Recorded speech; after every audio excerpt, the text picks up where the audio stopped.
మేము దాదాపుగా కూడా ఈ ప్రభుత్వం ఏర్పడిన తర్వాత చంద్రబాబు నాయుడు గారి నాయకత్వంలో ఈ రాష్ట్రంలో ప్రభుత్వం ఏర్పడిన తర్వాత సంవత్సర కాలంలో ఒక 6 నెలల నుంచి చెప్తున్నాం, ఈ రాష్ట్రంలో ప్రజాస్వామ్య పద్ధతిలో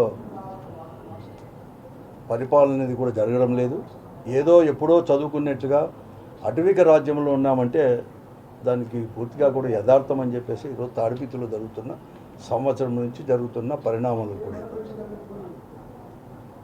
పెద్దారెడ్డి గారు ఎన్నికలైన తర్వాత దాదాపుగా కూడా ప్రయత్నాలు చేస్తుంటే అక్కడ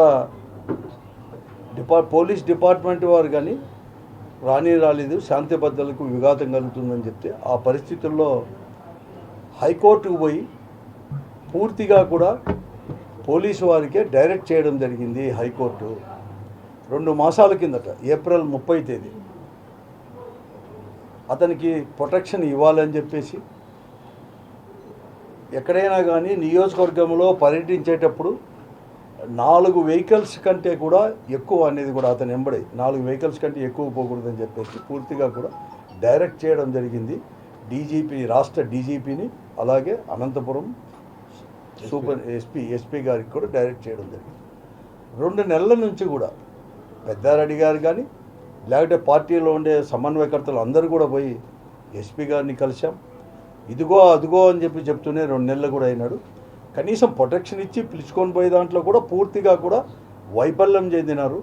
ఏకపక్షంగా కూడా పోలీస్ వ్యవస్థ కూడా ఈ జిల్లాలో వ్యవహరిస్తుంది. ఆ పరిస్థితుల్లో వైఎస్ఆర్ కాంగ్రెస్ పార్టీ ఒక వారం కింద 5 రోజుల కిందట 25వ తేదీ ఒక పెద్ద కాల్ ఇచ్చింది. Recalling the Chandrababu Naidu manifesto అని చెప్పేసి నియోజకవర్గంలోను, ఆ తర్వాత మండలంలోను, గ్రామస్థాయి వరకు జూలై 30 ఆగస్టు 4వ తేదీ వరకు కూడా కంప్లీట్గా ఈ 35-36 రోజులు కూడా ఒక కార్యక్రమాన్ని కూడా చేపట్టి పని చేయమని చెప్పడం జరిగింది.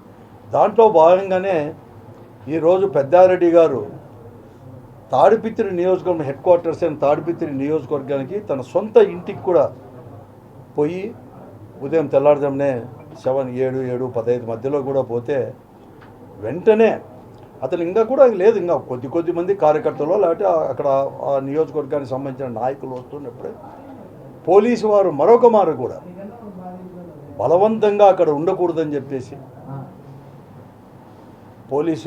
హైకోర్టు ఆర్డర్స్ ఉన్నా కూడా నియోజకవర్గంలో ఉండడానికి వీలు లేదని చెప్పేసి తీసుకొని రావడం కూడా బయటికి తీసుకొని వచ్చేసి మళ్ళీ అనంతపురంలో ఆయన సొంత ఇంటిలోనే విడిచిపెట్టి రావడం దాదాపుగా కూడా